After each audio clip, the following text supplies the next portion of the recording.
Kronologi karyawan bunuh majikan pasutri asal Pakistan pakai golok dan senapan angin. MH. Pelaku pembunuhan pasangan suami istri asal Pakistan Muhammad Afzal dan Firza Afzal, di Padalarang, Jawa Barat, Minggu, 1 Maret 2026, merupakan karyawan korban sendiri. Aksi kejinya itu dilakukan pelaku terhadap kedua bosnya, lantaran dipicu rasa sakit hati dituduh mencuri dan sering dimarahi.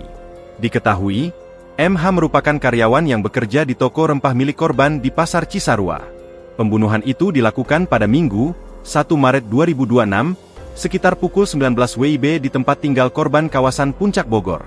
Pelaku melancarkan aksinya menggunakan senapan angin dan golok yang telah dipersiapkan untuk membunuh korban. Kapolres Bogor, AKBP Wiha Ardilestanto mengatakan, berdasarkan hasil pemeriksaan bahwa pelaku memang sudah merencanakan aksi pembunuhan ini. Jadi dari hasil pemeriksaan awal diketahui bahwa si pelaku sudah masuk terlebih dahulu ke rumah tersebut dari pukul 16 WIB menunggu kedua korban itu kembali ke rumahnya. Sekitar pukul 19 WIB kemudian terjadi pembunuhan. Ujarnya, dilansir dari tribunnewsbogor.com, Rabu, 4 Maret 2026. Sementara itu, Kasat Reskrim Polres Bogor AKP Anggi Eko Prasetyo mengungkapkan bahwa pelaku menghabisi nyawa korbannya satu persatu. Pertama, kata dia, pelaku menghabisi nyawa bos laki-lakinya menggunakan golok yang disabetkan ke arah leher korban sebanyak 2 kali. Kemudian, pelaku menghabisi nyawa istri dari bosnya tersebut menggunakan golok yang dilayangkan ke arah wajah sekitar 5 kali dan leher 2 kali. Untuk memastikan korbannya sudah tak bernyawa, pelaku menggunakan senapan angin yang sudah dibawanya dan ditembakkan ke arah korban. Senjata, dia bawa dari awal. Jadi senapan anginnya disandang, goloknya disarungkan di pinggang di bawah, katanya.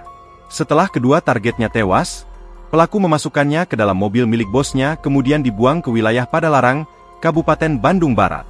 Kapolres Bogor, AKBP Wiha Ardilestanto mengungkapkan, pemicu terjadinya aksi pembunuhan itu dilatar belakangi oleh rasa sakit hati. Jadi si pelaku sering dituduh mencuri, kemudian sering dimarahi dan itu menimbulkan sakit hati oleh pelaku sehingga berniat untuk melakukan pembunuhan. Ujarnya, Selasa, 3 Maret 2026. Dengan kondisi dipenuhi rasa emosi dan gelap mata, korban dihabisi nyawanya oleh pelaku menggunakan senjata tajam jenis golok. Untuk korban laki-laki terdapat 2 sayatan, 2 bacokan di leher, kemudian untuk yang istri bersangkutan ada 5 bacokan di leher dan di kepala, katanya. Kasus ini bermula dari adanya laporan masyarakat yang mendapati toko rempah-rempah milik korban di Pasar Cisarua dalam kondisi tutup tidak seperti biasanya. Senin, 2 Maret 2026. Kemudian, masyarakat yang mengenal kedua korban mendatangi rumahnya di wilayah Desa Citeko, Kecamatan Cisarua. Di lokasi, rumah korban kosong dan terkunci, namun warga melihat dari jendela terdapat bercak darah. Masyarakat melaporkan kepada Kapolsek Cisarua yang kemudian ditindaklanjuti pengecekan langsung ke TKP sekitar pukul 18 WIB, tutur Wiha. Berdasarkan hasil olah tempat kejadian perkara dan keterangan saksi-saksi, pelaku pembunuhan itu dilakukan oleh karyawannya MH. Karena, pada saat itu MH juga tidak terlihat keberadaannya. Bermodalkan data tersebut, polisi langsung bergerak ke alamat MH yang berada di Desa Batu Layang, Kecamatan Cisarua dan didapati mobil Pajero korban sekitar pukul 4.30 WIB pada Selasa, 3 Maret 2026.